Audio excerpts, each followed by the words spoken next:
हाँ, तो जय हिंद प्यारे बच्चों। स्वागत है आप सभी को आपके अपने YouTube channel math bye Sanjeev पर।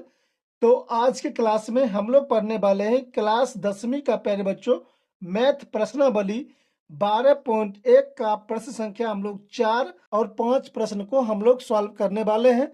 तो वीडियो को आप लोग लास्ट तक देखिएगा, ठीक है। तो यहाँ पर देखिए आपका फर्स्ट नंबर क्वेश्चन दिया गया है कि किसी कार के प्रत्येक पहिए का व्यास कितना है, 80 सेंटीमीटर है। यदि कार 66 किलोमीटर प्रति घंटा की चाल से चल रही है तो 10 मिनट में प्रत्येक पहिया कितना चक्कर लगाएगा। तो देखिए यहाँ पर आपको कह रहा है कि मतलब कि पूरा जो चक्का उसका व्यास कितना है, 80 सेंटीमीटर है। कितना है प्यारे बच्चों, 80 सेंटीमीटर है। तो इसका आधा कितना होगा, तो 40 सेंटीमीटर होगा ना। यहाँ पर देखिए, यहाँ पर हम क्या करेंगे, 80/2 करेंगे तो इसको काटेंगे तो कितना आएगा, 40 आएगा ना, 40 सेंटीमीटर आएगा ना। तो वही यहाँ पर हमने एक वृत्त 20 सेंटीमीटर लिखना है, ठीक है। यहाँ तक समझ गए हैं आप लोग। तो उसके बाद कह रहा है कि यदि कार 66 किलोमीटर प्रति घंटा के चाल से चल रही है तो 10 मिनट में प्रत्येक पहिया कितना चक्कर लगेगा। मतलब कि 60 मिनट में 66 किलोमीटर जाता है। तो यहाँ पर हम लिखेंगे 60, यानी कि 60 मिनट बराबर 1 घंटा होता है ना। 60 मिनट में कितना जाएगा, तो 66 किलोमीटर दूरी तय करेगा, ठीक है।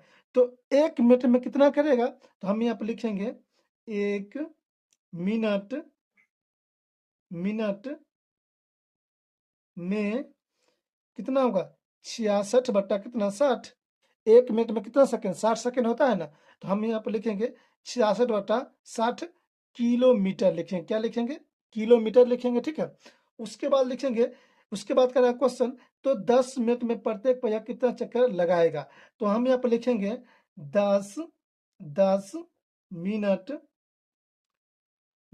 में हो जाएगा आपका 66 बट्टा आपका हो जाएगा 60 और गुना आपका हो जाएगा 10। अब इसको सॉल्व कीजिए तो ये कटेगा प्यारे बच्चों, 1 जीरो से 1 जीरो कट जाएगा, 6 कम 6 कट जाएगा और 6 कम 6 मतलब 11 से 66 हो जाता है ना। यहाँ पर हो जाएगा आपका 11 किलोमीटर हो जाएगा, ठीक है। अब जो ये आपका 11 किलोमीटर है और यहाँ पर सेंटीमीटर है, तो इसको हमको क्या करना होगा, सेंटीमीटर में बदलना होगा, यानी कि कुल दूरी हमको मालूम करना होगा। तो क्या करेंगे, हम यहाँ पर बराबर का चिन्ह देंगे, लिखेंगे 11 गुना, देखिए किलोमीटर मतलब इसको मीटर में लाने के लिए क्या करेंगे, इसको 1000 से गुना करेंगे। तो हम यहाँ पर 1000 से इसको गुना कर देंगे, फिर गुना करेंगे सेंटीमीटर में 100 से गुना करेंगे।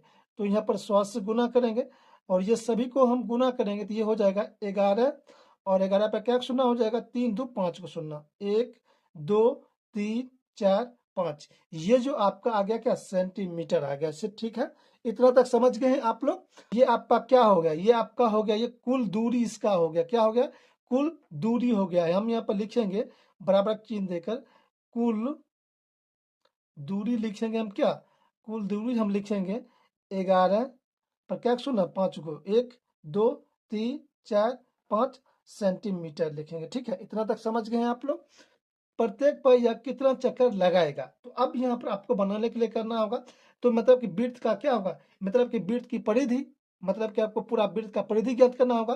तो वृत्त का परिधि क्या होता है, फॉर्मूला होता है, यहाँ पर समझिएगा, वृत्त की परिधि क्या होता है, परिधि होता है आपका कितना होता है, 2πr होता है। कितना होता है, 2πr हो जाता है। ये आपका फार्मूला है, इसको याद रखिएगा, ठीक है। थोड़ा ऊपर कर देते जिससे आपको समझ आ जाए, ठीक है। उसके बाद यहाँ पर आपको लिखना होगा, बराबर के चिन्ह देकर लिखना होगा कि पहिए का चक्कर, यहाँ पर लिखना होगा पहिए का चक्कर, पहिया का चक्कर आपको लिखना होगा, चक्कर लिखना होगा आपको, पहले ऊपर लिखना होगा 11 पर कितना 5 को शून्य लिखना होगा और बट्टा वृत्त की परिधि, बट्टा यहाँ पर लिखना होगा आपको, यहाँ पर वृत्त की परिधि, ठीक है। तो वृत्त का परिधि क्या है, 2πr है। तो यहाँ पर लिखेंगे 2 गुना पाई का मान होता है 22/7 होता है और गुना आर आपका कितना है, आर आपका 40 है। यहाँ पर आपको लिखना होगा आर बराबर आपको लिखना होगा 40, ठीक है। तो देखिए गुना का एक नियम होता है कि ये 7 ऊपर चल जाएगा, इसको काटने का आपको सहूलियत बताता हूँ, ठीक है। यहाँ पर लिखिएगा 11 पर 5 को 0 लिखिएगा, ठीक है, और गुना दीजिएगा कितना, यहाँ पर 7 दीजिएगा और बट्टा करिएगा तो 2 गुना 22 गुना 40, 2 गुना 22 गुना 40, ठीक है। एक जीरो से एक जीरो कट जाएगा, ठीक है, और ये कटेगा आपका 11, 5 दूना 10 हो जाएगा, 5 दूना 10 और आपका 3 को 0 हो जाएगा यहाँ पर, ठीक है। इसको काट दीजिए आप लोग। उसके 11 दूनी 22 कट जाएगा और 11 पच्चे 55 हो जाएगा, 3 को 0 यहाँ पर दे दीजिए, ठीक है। 5 गुना आपका हो जाएगा 7, 7 पच्चे 35, यहाँ पर लिखिए 35, 35 पर क्या 0, 3 को 0, 1 2 3 को 0 लिखेंगे ना। उसके बाद बट्टा करेंगे, ये 2 गुना 4 तो हो जाएगा आपका 8 हो जाएगा, ठीक है। और यहाँ पर आप 35,000 में 8 से भाग दीजिएगा तो आपका आंसर आ जाएगा, इसको काटिएगा तो आपका आंसर आ जाएगा 4375 आ जाएगा। मतलब कि 43,4375 बार ये घूमेगा तो इतना दूरी वो तय कर जाएगा, ठीक है।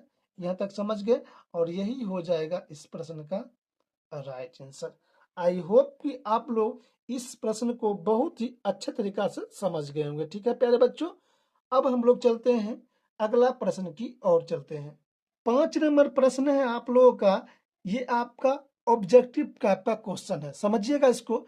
निम्नलिखित में सही उत्तर चुनिए तथा अपने उत्तर का औचित्य दीजिए। मतलब कि आपको सही इसमें से ऑप्शन को चुनना है। पहला क्वेश्चन है आपका, यदि एक वृत्त का परिमाप और क्षेत्रफल संख्यात्मक रूप से बराबर हो तो उस वृत्त की त्रिज्या ज्ञात करें। मतलब कि यहाँ पर समझिएगा थोड़ा आप लोग, यहाँ पर कह रहा है आपका वृत्त का परिमाप और क्षेत्रफल दोनों क्या है, बराबर है। तो हम यहाँ पर लिखेंगे पहले वृत्त का परिमाप और बराबर देंगे क्षेत्रफल क्या है, वृत्त का क्षेत्रफल, यानी कि वृत्त का क्षेत्रफल दोनों क्या है, बराबर है। तो मतलब आपको पता है कि वृत्त का परिमाप क्या होता है, 2 पाई r होता है और बराबर वृत्त का क्षेत्रफल कितना होता है, पाई r स्क्वायर होता है ना। तो ये पाई कट जाएगा तो यहाँ पर बच गया है 2r बराबर यहाँ बच गया है r स्क्वायर। तो हम यहाँ पर लिख सकते हैं इसको 2 गुना r बराबर लिख सकते हैं, यहाँ पर r गुना r लिख सकते हैं, बिल्कुल लिख सकते हैं। ये r और ये r कट जाएगा तो यहाँ पर आपका बच जाएगा r बराबर आपका 2 बच जाएगा। मतलब कि ये जो आपका 2 आया है यही आपका क्या हो जाएगा, मात्रक हो जाएगा। यानी कि देखिए 2 मात्रक ऑप्शन में कहाँ पर है, तो ऑप्शन नंबर ए होगा आपका राइट आंसर। आई होप कि आप लोग इस प्रश्न का भी आंसर समझ गए होंगे, ठीक है। वीडियो को आप लोग लाइक कीजिएगा, शेयर कीजिएगा और क्लास आप लोग को कैसा लगा इसका जवाब आप लोग कमेंट सेक्शन में जरूर दीजिएगा प्यारे बच्चों, क्योंकि एक वीडियो के पीछे बहुत ज्यादा मेहनत रहता है प्यारे बच्चों, ठीक है। तो मिलते हैं आप लोगों से अगले वीडियो में, तब तक नमस्कार प्यारे बच्चों, बेस्ट ऑफ लक, जय हिंद।